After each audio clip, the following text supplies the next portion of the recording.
जानती हूँ वानर कि तुम वानरों को लड्डू बहुत प्रिय होता है, इसलिए तुम इसे खाना अस्वीकार कभी नहीं करोगे और मेरा प्रतिशोध बिना कोई विशेष श्रम किए पूर्ण हो जाएगा। ओम नमः शिवाय। क्योंकि यह लड्डू कोई साधारण लड्डू नहीं है, बल्कि विषयुक्त लड्डू है जो तुम्हारे जीवन को काल के गाल में पहुंचा देगा।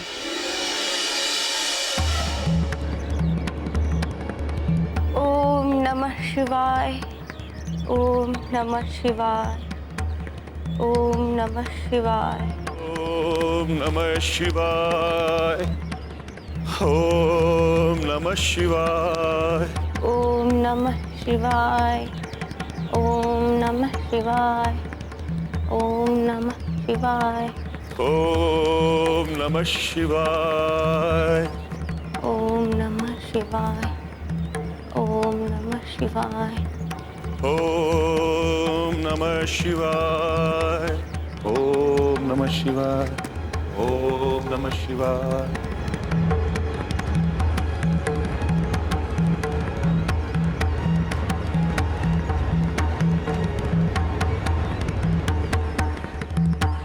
क्या बात है काकी, आप ठीक तो हैं? हाँ हाँ पुत्र, तुमने इस वृद्धा को बचाकर बहुत बड़ा पुण्य का कार्य किया है। तुम्हारी इस दया के लिए मैं तुम्हें धन्यवाद देती हूँ। तेरी सारी मनोकामना तेरा इष्ट पूरा करे।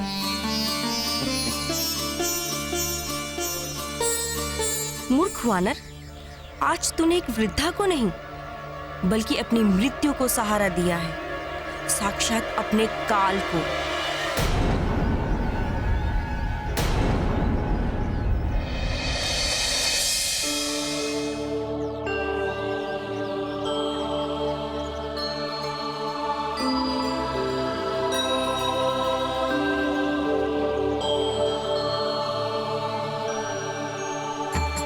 मैं जानता हूँ केवट कि तुम्हारे हृदय में बसी प्रभु के दर्शन की अगाध चाह ही है जो तुम्हें इस प्रकार यहाँ से वहाँ भटका रही है। किंतु वो ये नहीं समझ पा रहा है कि वो इस चाह में कस्तूरी मृग बना भटक रहा है। हाँ केवट, जिस प्रकार मृग को पता नहीं होता कि वो जिस सुगंध के पीछे भटक रहा है वो तो उसकी नाभि में ही है, उसी प्रकार तुम हो, उस तट को छोड़कर यहाँ वहाँ भटक रहे हो प्रभु के दर्शन के लिए, जिस तट पर तुम्हें प्रभु के दर्शन होने हैं। हाँ केवट, तुम्हारा यत्र तत्र भटकना व्यर्थ है, क्योंकि प्रभु तुझे कहीं अन्यत्र दर्शन नहीं देने वाले हैं। सरयू के तट को छोड़कर जाने का अर्थ है तुम्हारे जीवन में केवल हताशा और निराशा, अविश्वास, इसके अतिरिक्त और कुछ भी नहीं।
बंद करो ये सब।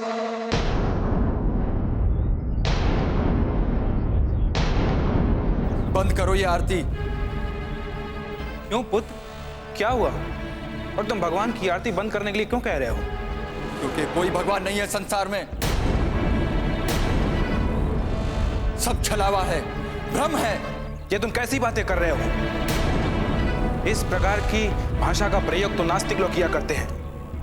भगवान तो सर्वत्र हैं। नहीं, वो कहीं नहीं है। यदि होते तो अब तक अवश्य मुझे मिल गए होते।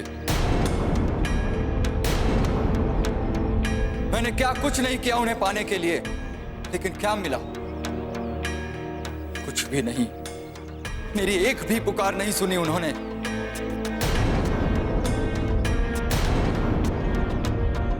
पुत्र, प्रभु अपने सच्चे भक्तों की पुकार हमेशा सुनते हैं और तुम्हारी भी पुकार अवश्य सुनेंगे। एक दिन तुम्हें भी दर्शन देंगे। नहीं, व्यर्थ की बातें हैं ये सब। इन सारी बातों में छलावा है, सिर्फ छलावा। तनिक भी विश्वास नहीं है मुझे इन सारी बातों पर। अब मैं नकारता हूं आपके प्रभु के अस्तित्व को। ये संसार बिना प्रभु के ही गतिमान है।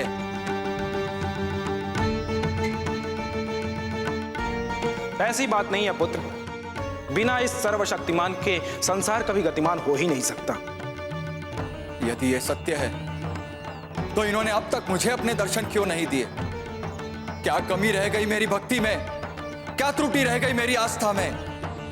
पुत्र, हो सकता है प्रभु ने तुम्हें अभी तक दर्शन नहीं दिया हो। यही तो मैं जानना चाहता हूं कि अब तक प्रभु ने मुझे अपने दर्शन क्यों नहीं दिए। पुत्र, प्रभु हमेशा अपने भक्तों की परीक्षा लेते हैं और उसके बाद वो फल देते हैं। मिथ्या है ये सब मिथ्या है। मनुष्य को स्वयं को समझाने का मात्र एक बहाना है। अरे जो है ही नहीं वो फल क्या देगा और परीक्षा क्या लेगा? तुम हमारे प्रभु का अपमान कर रहे हो। अगर एक भी शब्द आगे कहा तो तुम्हें कठोर दंड मिलेगा। दंड के भय से मैं सत्य कहने से नहीं चूकूंगा और ना ही अपने अनुभव कहने से। नास्तिक, इसका अर्थ है कि तुम घोर नास्तिक हो और इसका दंड तुम्हें मिलेगा।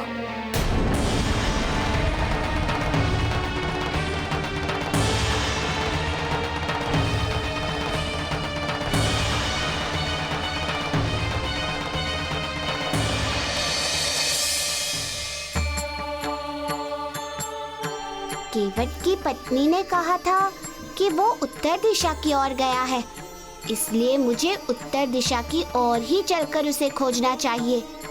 उस दिशा में पड़ने वाले गांव के लोगों से ही केवट के विषय में पता चल सकता है।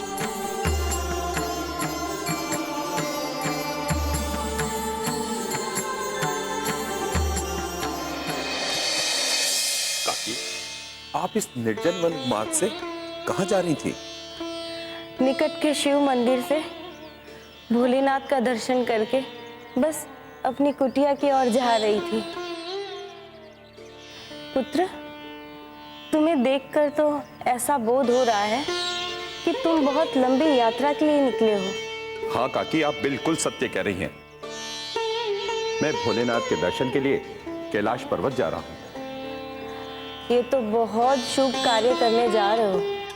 बहुत सौभाग्यशाली हो तुम। मैंने भी कैलाश जाने की बहुत कोशिश की, लेकिन जा ना सकी। और अब तो शरीर भी गिर चुका है, चाहकर भी नहीं जा सकती।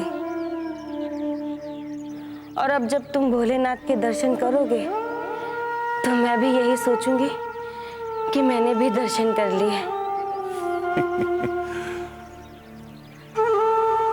पुत्र, ये शिव जी का प्रसाद है। तुम शिव भक्त हो, इसलिए मेरी इच्छा है कि तुम ये प्रसाद ग्रहण करो। हाँ काकी, अवश्य। मैं इस प्रसाद को अवश्य ग्रहण करूंगा। लाइए।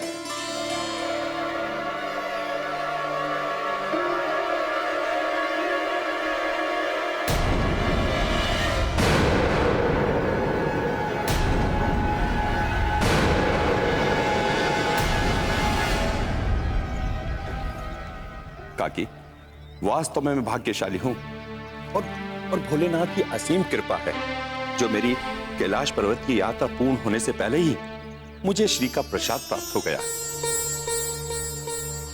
सच में काकी, ये मनोकामना पूर्ण होने का शुभ संकेत है। मूर्ख वानर, यह शुभ नहीं अशुभ संकेत है। इससे तेरी मनोकामना नहीं बल्कि मेरी कामना पूरी होगी। तेरे मृत्यु की कामना, मेरे प्रतिशोध के प्रारंभ की कामना।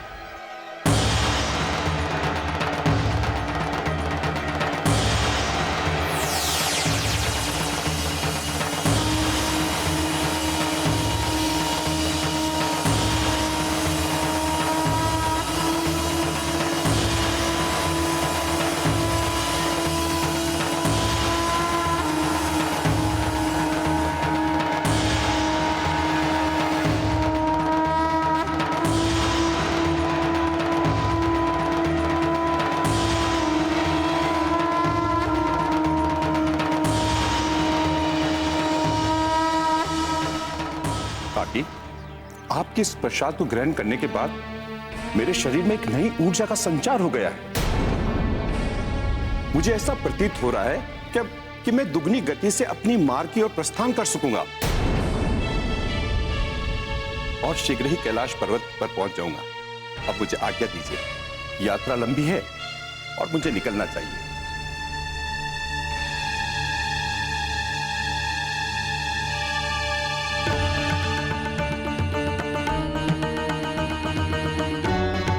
घोर आश्चर्य, मेरी विष का इस वानर पर कोई प्रभाव क्यों नहीं हुआ? केवट, इससे पहले कि हम तुम्हें दंड दें, हम तुम्हें अंतिम अवसर देते हैं। तुम अपनी भूल, अपना अपराध स्वीकार कर लो। मान लो इस सत्य को कि संसार के कण कण में ईश्वर विराजमान है, तो हम तुम्हें माफ कर देंगे। मैं ये कभी स्वीकार नहीं करूंगा, चाहे इसलिए आप लोग मेरा प्राण ही क्यों ना ले ले। किंतु जो मिथ्या है इसे मैं कदापि सत्य नहीं कहूंगा, कदापि नहीं।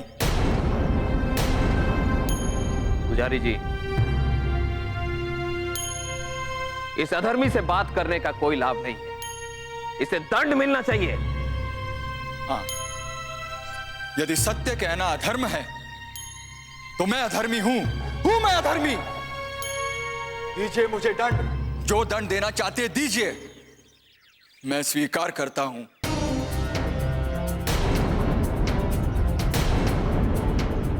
जो दंड देना चाहते दीजिए, मैं स्वीकार करता हूं।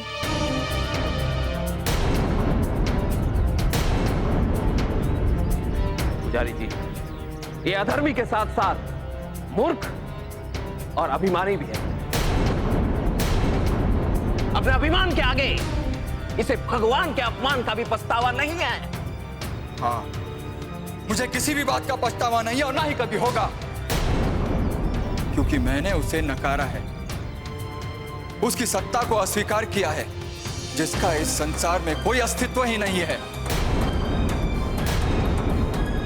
इसीलिए मूर्ख मैं नहीं, तुम लोग हो, तुम लोग जो अप्रासंगिक बातों पर विश्वास करते हो, खुद को ज्ञानी कहते हो। केवट, तुम जानते नहीं कि ईश्वर की सत्ता को चुनौती देना कितना बड़ा अपराध है, और इस अपराध का केवल एक ही दंड है, मृत्युदंड। हाँ हाँ, मृत्युदंड, मृत्युदंड, मृत्युदंड।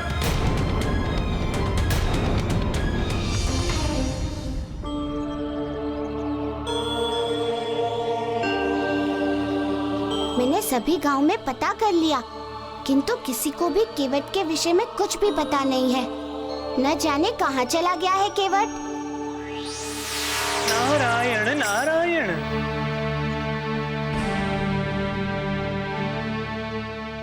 देवर्षि, आप और यहाँ क्या बात है? और आप बड़े चिंतित भी दिख रहे हैं। सब कुशल तो है? नहीं प्रभु, कहाँ कुशल है। क्या हुआ? प्रभु, बहुत बड़ा अनर्थ होने वाला है। कैसा अनर्थ? प्रभु, जिस प्रभु के भक्त केवट को आप यहाँ ढूंढ रहे हैं, उसे वह ग्रामवासी मृत्युदंड देने की तैयारी कर रहे हैं। शीघ्र चलिए प्रभु, शीघ्र चलिए। अन्यथा बहुत बड़ा अनर्थ हो जाएगा। प्रभु, अब उसे केवल आप ही बचा सकते हैं, केवल आप।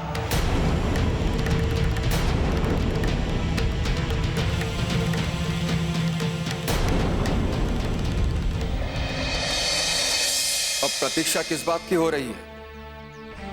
उठाओ अपना धनुष बाण और मार दो मुझे, छलनी कर दो। जिस जीवन में प्रभु के दर्शन नहीं, उस जीवन से अच्छा मृत्यु है। मार दो मुझे, शीघ्र मार दो। अधीर मत हो नास्तिक, हम शीघ्र ही तुम्हें वो सुअवसर देंगे कि तुम परलोक जाकर प्रभु के दर्शन कर सको,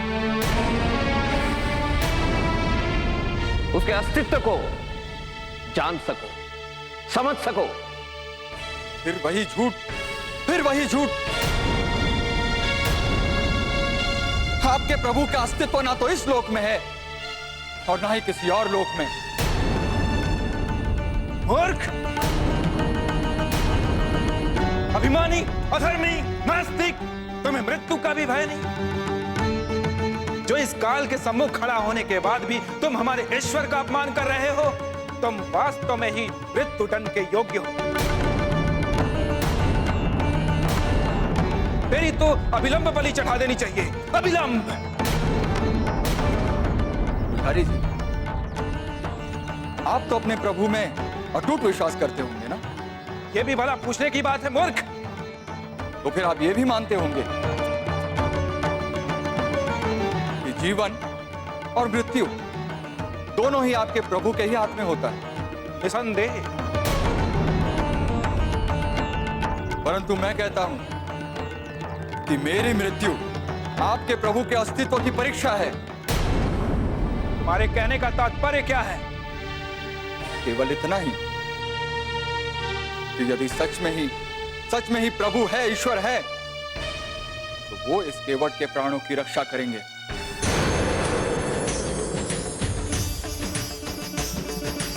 अन्यथा मेरी मृत्यु इस बात का पक्का प्रमाण होगा